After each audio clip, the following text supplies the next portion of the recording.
Obrigado, meu amor. Sejam todos bem-vindos. Eu acolho cada um com o maior carinho essa noite. E essa canção, Renovo, falou profundamente o meu coração. Eu estava vivendo cada letra que estávamos recebendo esta noite. Renovo, renovo. Amém? Tudo que nós precisamos é de renovo, principalmente com os últimos acontecimentos. Precisamos do renovo do Senhor em nossas vidas.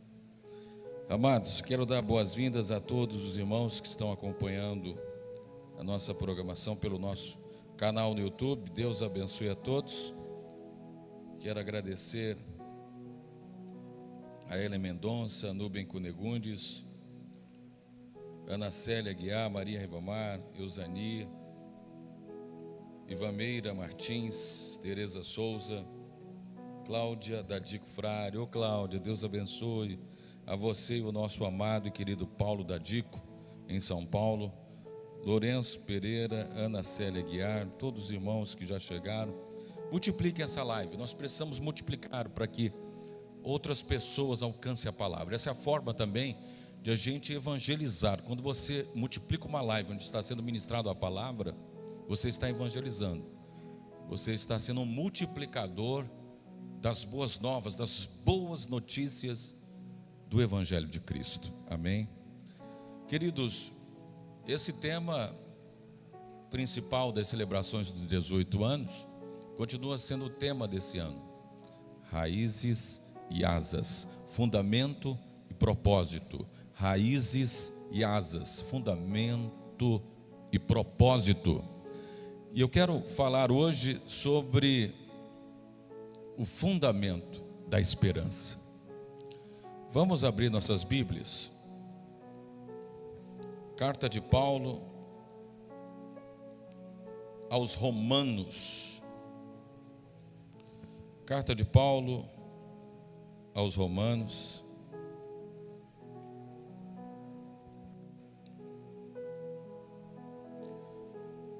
Capítulo 8, versículos 24 e 25. Romanos 8, 24 e 25. Romanos capítulo 8, versículo 24 e 25. Porque na esperança fomos salvos. Ora, esperança que se vê não é esperança. Pois o que alguém vê, como o espera? Mas se esperamos o que não vemos, com paciência o aguardamos. Amém? Vamos ler ainda Carta de Paulo aos Romanos, capítulo 12, versículo 12. Romanos, capítulo 12, versículo 12. Regozijai-vos na esperança, sede pacientes na oração, perseverantes. Amém?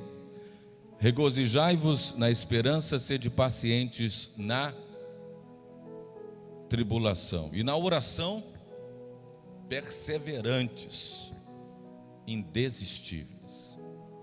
Amém?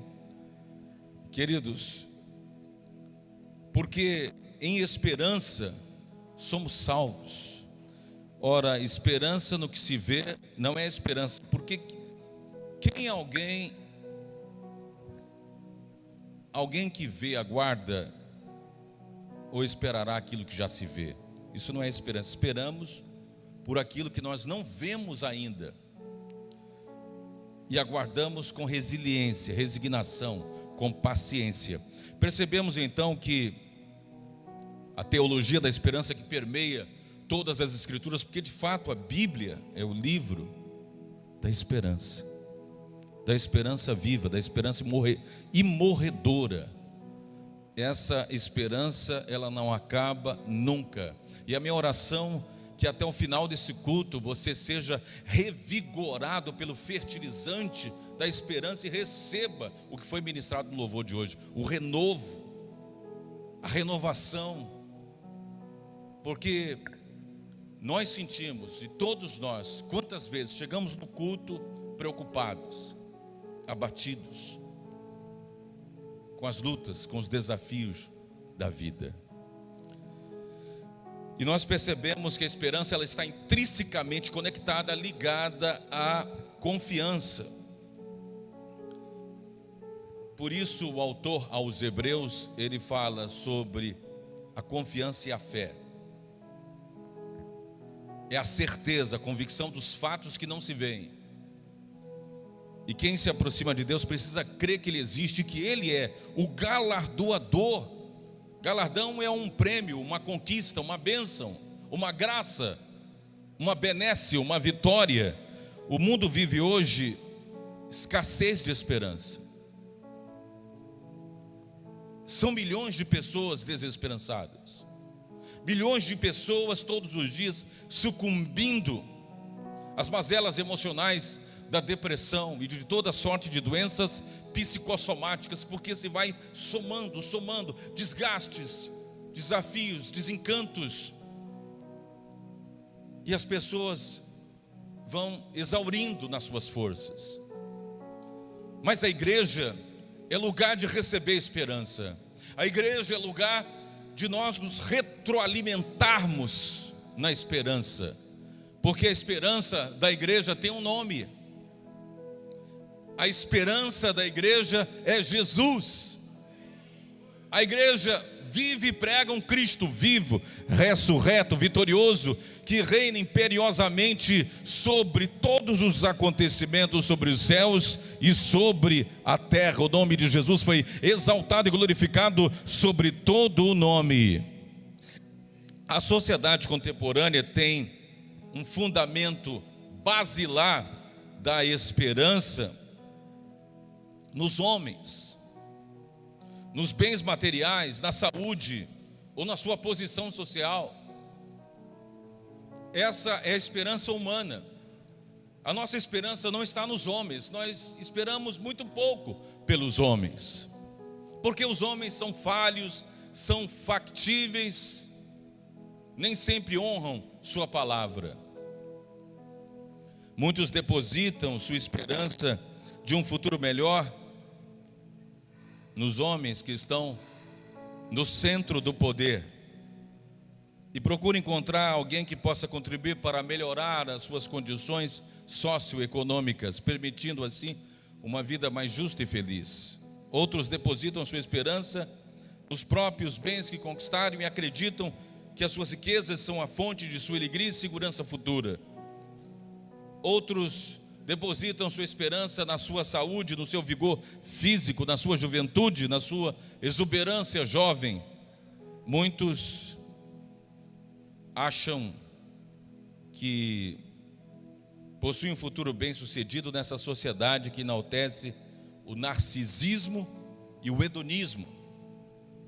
Obrigado, querido.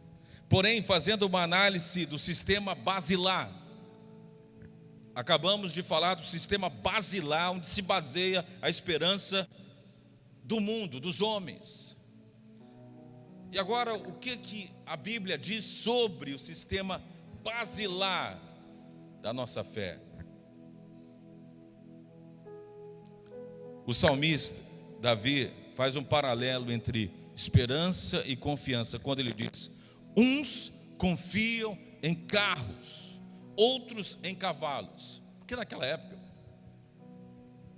os cavalos eram instrumentos de guerra. Um exército que possuía os carros e os cavalos poderia ter vantagem contra um exército onde só tinha homens a pé. Então muitos reis se orgulhavam que o seu exército tinha uma cavalaria muito forte. E os cavalos árabes, que são os cavalos milenares. Esse ano nós tivemos um cavalo de uma raça milenar que abriu a Expoema 2022. E o criador de cavalos está me explicando: olha, os cavalos árabes são os cavalos dos tempos bíblicos, os cavalos elegantes, galantes e ao mesmo tempo fortes, robustos. Então, se confiavam nos cavalos, se confiavam nas carruagens, porque teriam uma certa vantagem contra um exército que estava a pé. Então, fazendo uma analogia daquele tempo, o rei Davi disse: uns confiam em carros, outros confiam em cavalos.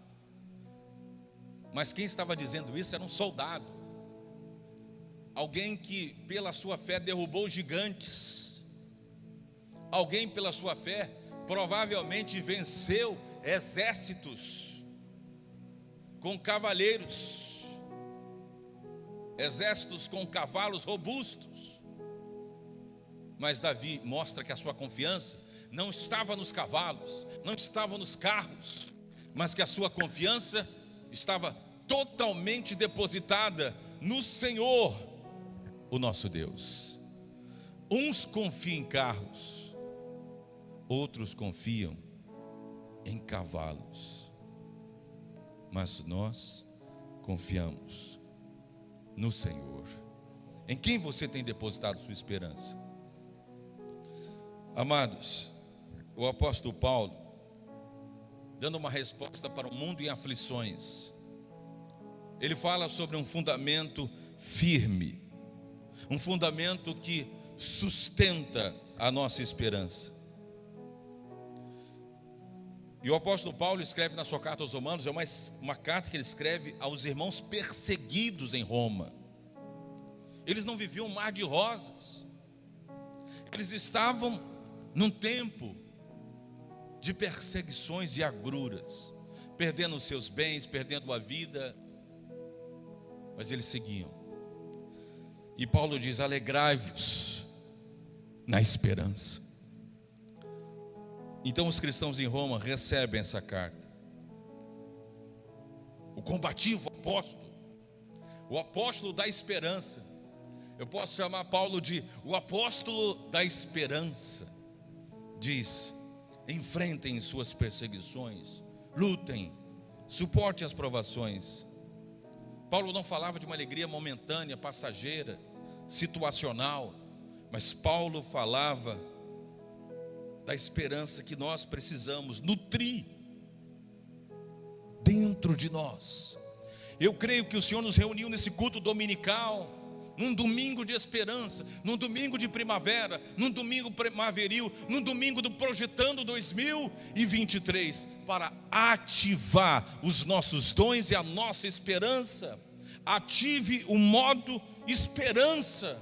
Nós temos que ativar o modo esperança e esperançar todo dia. Começar todo dia com esperança. Vai dar certo. Uma hora vai dar certo, vai encaixar. As coisas vão se ajustar. Mas como?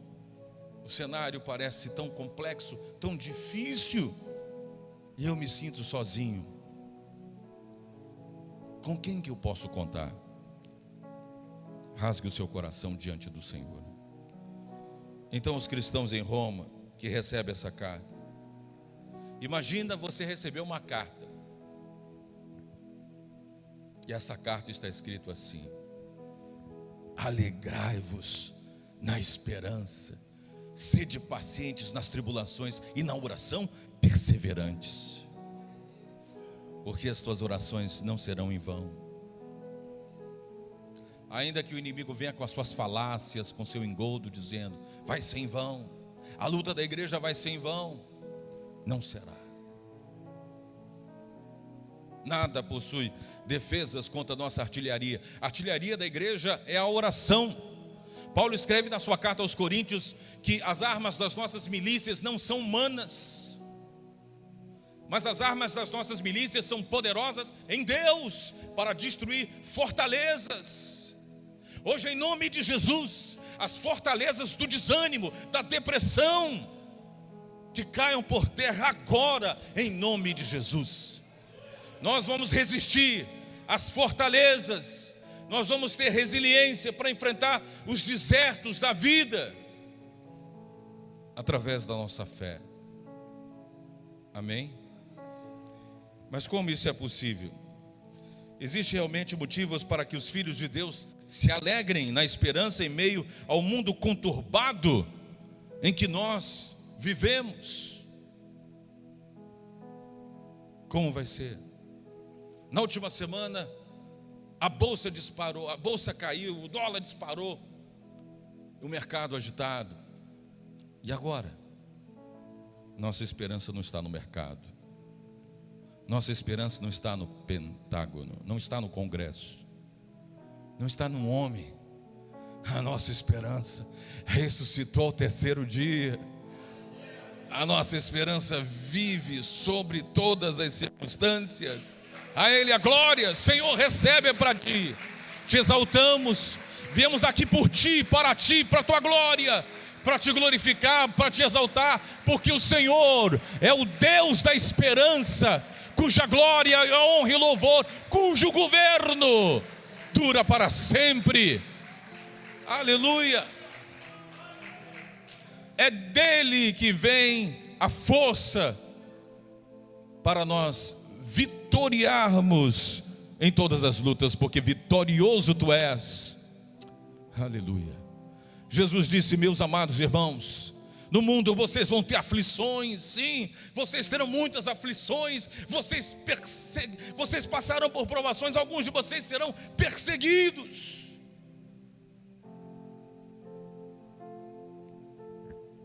Mas tem de bom ânimo, eu venci o mundo. Então olha em quem nós estamos colocando a nossa esperança: naquele que venceu o mundo, que venceu todas as coisas. Amém? Que nunca perdeu uma só batalha. E aquela luta que você enfrenta, que você se pergunta: como é que eu vou vencer? Como é que vai ser? Eu sei que você talvez chegou aqui cheio de preocupações, como eu cheguei também, porque eu sou humano, eu fico preocupado com as coisas, com os desafios da igreja. Mas Deus ministrou no meu coração, e Ele, no momento do louvor, na hora que nós recebemos a canção Renovo, todo o gatilho da preocupação deu lugar ao descanso. É por isso que o louvor liberta. É verdade. O louvor liberta. O louvor nos aproxima de Deus, porque Deus habita no meio dos louvores do seu povo. Então no meio, enquanto você está adorando, Deus está ali, no meio, recebendo o louvor, a gratidão, a adoração. É no meio do louvor. Talvez você já foi tão judiado, tão machucado, tão decepcionado com as coisas que você já enfrentou na sua vida, com tanta decepção, com tanta gente que você acreditou, tanta gente que você pensou: acho que agora vai dar certo, que as coisas vão funcionar, não é possível. Aí vem mais uma decepção, e você tem hora que você cansa do ser humano, porque de fato a gente não nasceu para ser um saco de pancadas. Mas nós precisamos ser realmente muito seletivos com quem nós vamos conviver. Se existem pessoas tóxicas te rondando, é incrível como pessoas tóxicas têm uma energia pesada, não está na mesma frequência que você está. Isso não vai dar certo. Essa pessoa vai te adoecer, vai te enfermar.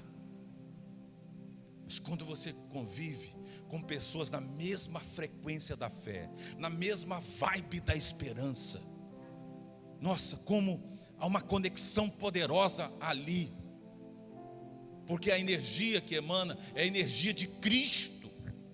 O perfume é o perfume de Cristo. O brilho é o brilho de Cristo.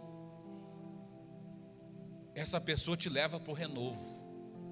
essa pessoa te leva para o próximo degrau. Essa pessoa te impulsiona, te coloca para cima.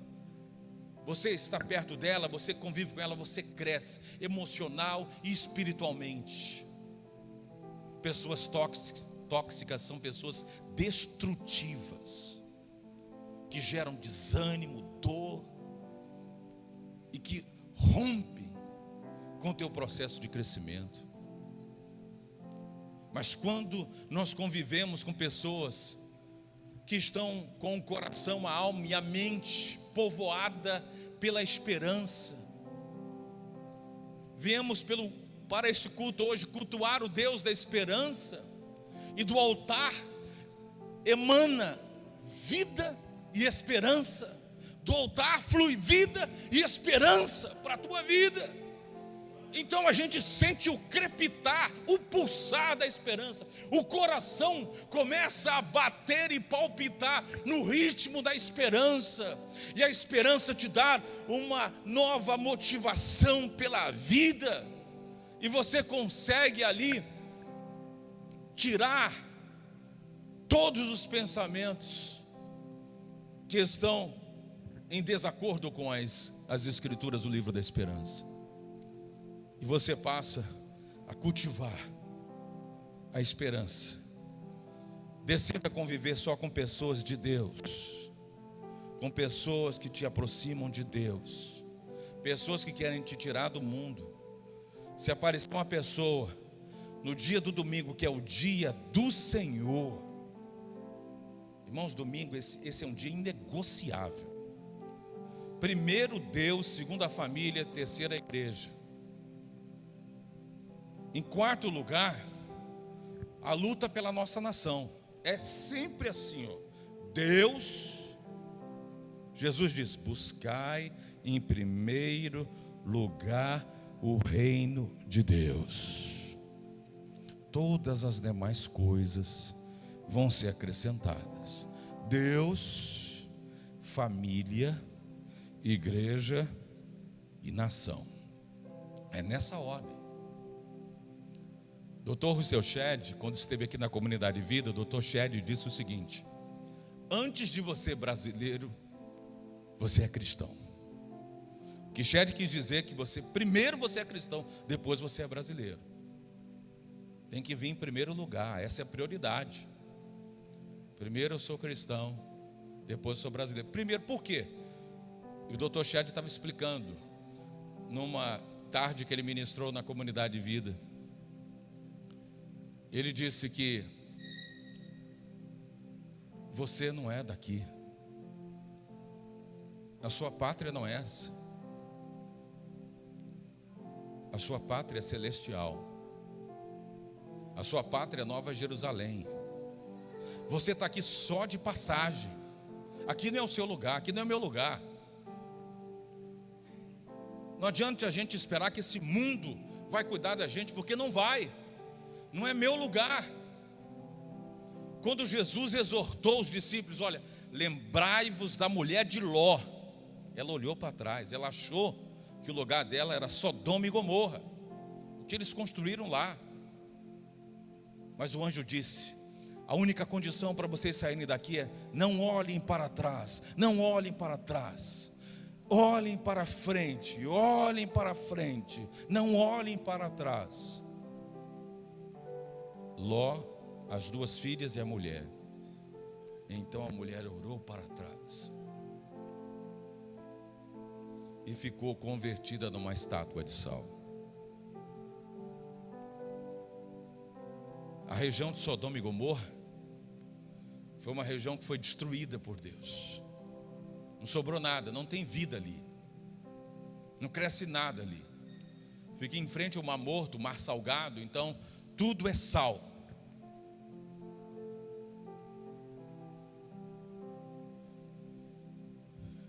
E é claro que com o tempo, arqueologicamente, não dá para saber aonde foi que ela foi convertida numa estátua de sal.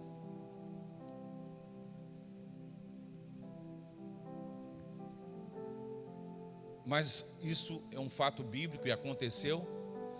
E Jesus relembrou esse fato do Antigo Testamento no Novo, exortando aos discípulos olharem para frente, porque o passado pode estar te atrapalhando, o passado talvez esteja evitando você romper. Eu preciso me desapegar do velho para receber o novo. Se você permanecer no velho, você não recebe o novo. Explicando sobre isso, Jesus disse: olha, ninguém coloca vinho novo em odres velhos. Renovo, vinho novo, tem que ser em odres novos. Eu tenho que ser refeito no altar do Senhor. Eu tenho que me colocar no altar do Senhor para ser moldado por Ele, por tudo que eu já passei. Aqui é lugar de novos começos. Talvez você tenha que recomeçar algo na tua vida. Não tenha medo de recomeçar. Você vai recomeçar para a glória de Deus. Começa pequenininho, mas você começa. Começa com um cliente, 2 clientes, 4 clientes, você vai começando. Daqui a pouco você foi crescendo. E você sendo fiel a Deus. Seja fiel, faça um compromisso, faça um voto, faça um pacto de ser fiel ao Senhor em tudo. Ele vai te honrar. Em tempos atrás, um jovem chamado Jacó fugia da sua casa porque ele tinha enganado o seu irmão para receber uma bênção. No meio do caminho, ele fez um voto: Senhor, essa cidade que eu estou indo, se o Senhor me der pão para comer, se o Senhor me der veste para vestir, me guardar, e em paz eu voltar para a casa do meu pai, o Senhor será o meu Deus, e de tudo quanto o Senhor me der, eu vou devolver o dízimo. Deus honrou aquele jovem chamado Jacó. Foi para essa terra estranha. Lá ele conheceu o grande amor da sua vida, Raquel. Formou uma família. E você sabe que o sogro dele enganou ele. Ele era apaixonado por Raquel, mas tinha a irmã mais velha que estava encalhada. E no dia do casamento, naquela época as pessoas usavam um véu que cobria o rosto, né? Então casou ali. Na hora que ele vai para a lua de mel, que descobre o véu, não era Raquel, era Lia, a encalhada. Eu disse: mas rapaz, eu casei com Raquel. Aí o sogro dele lá, que era um homem trapaceiro também, disse: não, tá bom, você pode casar com Raquel, mas tu vai ter que trabalhar 7 anos por ela. E a Bíblia diz que ele trabalhou 7 anos, com tanta motivação, que nem parece que foi 7 anos, porque ele amava era Raquel. Então tudo está na capacidade que a gente tem de lidar com as adversidades e não desistir. A gente vai ter que resistir. Nós não temos outra opção. Então, como é possível? Quais os motivos que nós temos para nos alegrar no Senhor? Pensa comigo, como o Senhor vem te assistindo, como o Senhor tem cuidado de você, mesmo quando você se afastou dele, esfriou na sua fé, desaqueceu o seu coração. Queridos, de tempo em tempo, talvez de domingo a domingo, a gente vai precisar de renovo. Porque quem sabe você concluiu uma semana que foi tão difícil, e você disse: meu Deus. Aí a gente vem e recebe o renovo, até a volta de Jesus. A gente vai precisar de muito renovo. Jesus vai vir buscar uma igreja renovada, avivada, fortalecida. Gente, nós não aguentaríamos se o Espírito Santo não tivesse sido enviado 10 dias depois da ascensão de Cristo, no 50º dia depois da Páscoa, na festa de Pentecostes, no 1º século. há 2022 anos atrás, na festa das primícias, na primavera, se o Espírito Santo não tivesse sido enviado para fundar a igreja, eu não sei se nós teríamos resistido. Mas 2222 anos passaram, e hoje, no domingo, que é o dia do Senhor, milhares de igrejas espalhadas no mundo, provavelmente pregadores estão pregando a mesma mensagem que eu estou pregando hoje, falando sobre o Deus da esperança, falando sobre se alegrar na esperança, sobre ser paciente na tribulação e na oração perseverantes. Amém? Queridos, o sistema basilar da esperança do cristão é constituído de 3 alicerces. Anota aí. O sistema basilar da nossa esperança, da esperança do cristão, é construído por três alicerces. Anota aí os alicerces. O sistema basilar da esperança, você que está me assistindo, anota aí. O sistema basilar da esperança do cristão é constituído por 3 alicerces. Primeiro, Deus e os seus atributos incomunicáveis e comunicáveis. Então nós acreditamos nos atributos de Deus: onipresente, onisciente, onipotente.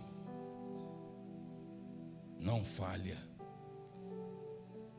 O sistema basilar da esperança do cristão é constituído por 3 alicerces. Primeiro, Deus e os seus atributos.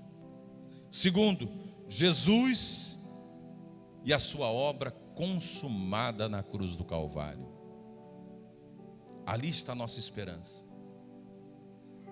Todas as vezes que a gente olha uma cruz vazia, nós lembramos que a nossa esperança, ela foi construída com o sangue inocente de Cristo Jesus. Olhe para a cruz vazia, aos pés da cruz, e se lembre: aqui nasceu a minha esperança. A cruz está vazia, o túmulo está vazio, o céu está ocupado por aquele que vive pelos séculos dos séculos. Ele está nesse culto, recebendo toda a glória, toda a honra, todo o louvor. Jesus, o Deus da esperança, a nossa esperança. O sistema basilar da esperança do cristão é constituído nesses 3 alicerces: Deus e os seus atributos. Segundo lugar, Jesus e a sua obra consumada na cruz do Calvário. E o terceiro alicerce do sistema basilar da esperança do cristão, sabe qual é? Isso.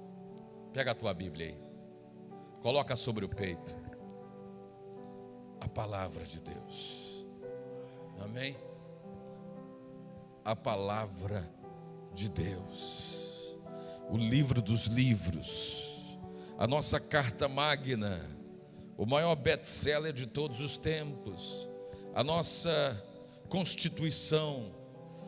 É aqui que nós depositamos toda a nossa fé, nosso sistema de crenças, nossa esperança está em Cristo. Quando você crer na Bíblia, que a Bíblia é a palavra de Deus, que é infalível, inerrante, morredora, eterna, você recebe através da Bíblia o renovo, a força para continuar, a força para esperançar, a força para perseverar. Aleluia. A Bíblia é o combustível de todo cristão. A Bíblia é a nutrição espiritual de todo cristão. O cristão abastece a sua fé com a Escritura Sagrada. Então o sistema basilar da esperança do cristão é constituído por 3 alicerces. Primeiro, Deus e os seus atributos. Em segundo lugar, Jesus Cristo e a sua obra consumada na cruz. Em terceiro lugar, a infalível, poderosa e morredora palavra de Deus. Aleluia, bendito seja o nome do Senhor Jesus Cristo. quando nós tiramos os nossos olhos dos problemas cotidianos e erguemos os nossos olhos e os nossos pensamentos para o nosso Deus. Foi o que aconteceu comigo na hora do louvor. Eu entrei no culto hoje, eu confesso a vocês, preocupado com tantas responsabilidades. Mas na hora do louvor, que ministrou a canção Renovo, renovo, eu quero renovo, eu preciso do renovo. Então eu tirei os olhos dos problemas e coloquei os olhos no Deus Todo-Poderoso, aleluia, e a minha alma descansou no Senhor, no Deus que eu anelo, aleluia. Então, vamos tirar os olhos dos problemas cotidianos. Eu sei que não é fácil, mas é um exercício. Hoje eu pude exercitar a minha fé aqui, receber o renovo, a esperança. Quem se lembra? Um dos versículos mais conhecidos do profeta Jeremias, em Lamentações, quando ele disse, completa comigo: eu quero trazer o que me dá. Mais uma vez, igreja, eu quero trazer o que me dá esperança. Amém? Hoje o Senhor te trouxe nesse culto para ativar sua memória, para você se lembrar do que te dá esperança. Amém? Eu conheço tanta gente que foi tão machucada como uma flor no jardim. Machucado. Mas aí veio para o jardim da fé, e o jardineiro, com a sua habilidade, cada culto o jardineiro está aqui, e ele vai e pega aquela rosa que foi machucada, murchou com a desesperança, e o jardineiro, ele vem, e aí ele vem cuidando, com tanto amor, com tanto carinho. E o jardineiro vem, então ele rega aquela rosa que estava murchando, que foi tão judiada, amassada, talvez até pisada pela vida, pelas pessoas por quem deveria amar, e ele então rega. Hoje o Espírito Santo está aqui pela palavra no altar, regando o teu coração, regando a tua alma. O Espírito Santo, ele está ali dentro do teu coração. Ele entra de pés descalços, e ele entra ali e vai tratando a tua alma, o teu coração. E onde você foi machucado, ferido, o Espírito de Deus, ele entra com o bálsamo. Ele ministra o bálsamo, a cura, a saúde e a bênção. Ele vai aplicar a cura e a saúde, em nome de Jesus. Nesses últimos dias, nós estamos recebendo testemunhos de cura aqui na igreja. Muitas pessoas estão sendo curadas. Daqui a pouco a irmã Dalmirã vai dar um testemunho, não sei se sobre cura ou uma outra área, mas ela vai testemunhar. Nós precisamos dos testemunhos, porque os testemunhos também fortalecem a nossa fé. O testemunho significa que a intervenção de Deus aconteceu em determinada situação das nossas vidas.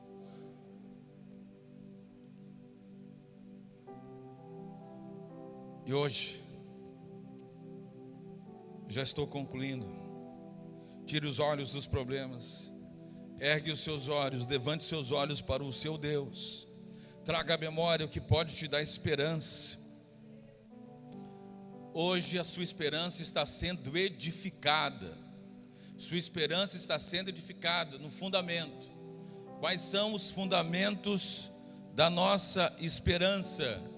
Os fundamentos da nossa esperança são o Deus e os seus atributos.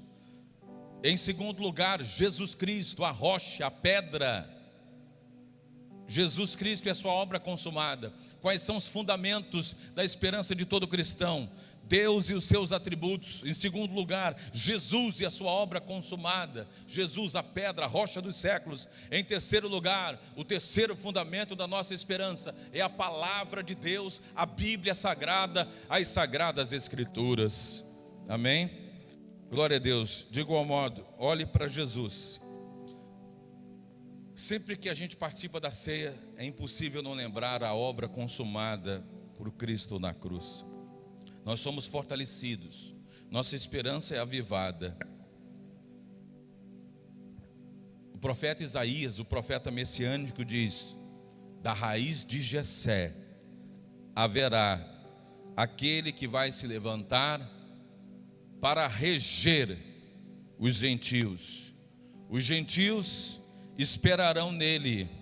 Ora, o Deus da esperança vos encha de toda alegria e paz. Amém?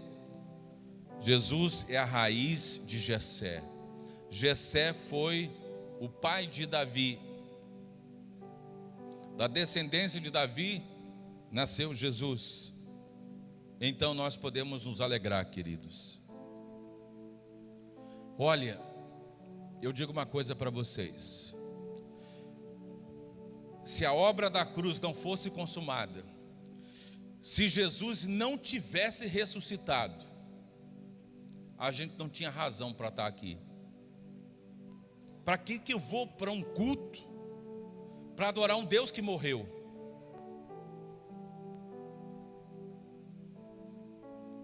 Por isso que de todas as religiões do mundo, a única religião cujo fundador está vivo, ressurreto, é o cristianismo.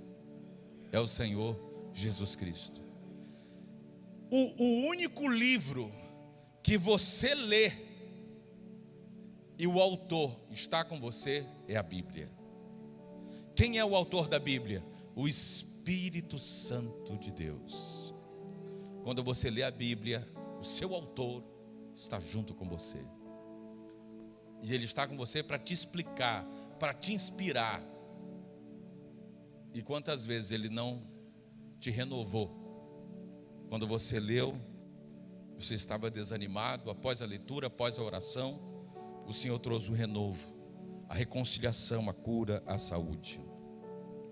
A palavra de Deus é o alicerce onde você e eu fundamentamos a nossa esperança. A nossa esperança tem um fundamento. A nossa esperança não está solta no ar. A nossa esperança tem um alicerce. A nossa esperança tem os pilares. Tem esses três pilares: Deus e seus atributos, Jesus e a sua obra consumada na cruz, e a palavra de Deus. Amém? Então, queridos, está na hora. Eu quero terminar com Romanos 15, versículo 4. Romanos capítulo 15, versículo 4. Romanos capítulo 15, versículo 4. Romanos 15, 4. Romanos 15, 4. Pois tudo quanto outrora foi escrito para o nosso ensino, escrito a fim de que pela paciência e pela consolação das Escrituras tenhamos o que, amados? Esperança. Amém? Vamos guardar esse versículo, gente? Está aí um versículo para a gente publicar. É forte. Alô, você que está assistindo, olha aí. Pois tudo quanto outrora foi escrito para o nosso ensino, foi escrito, a fim de que pela paciência e a consolação das Escrituras tenhamos esperança. Amém? E aí, querido, a esperança está viva dentro de você?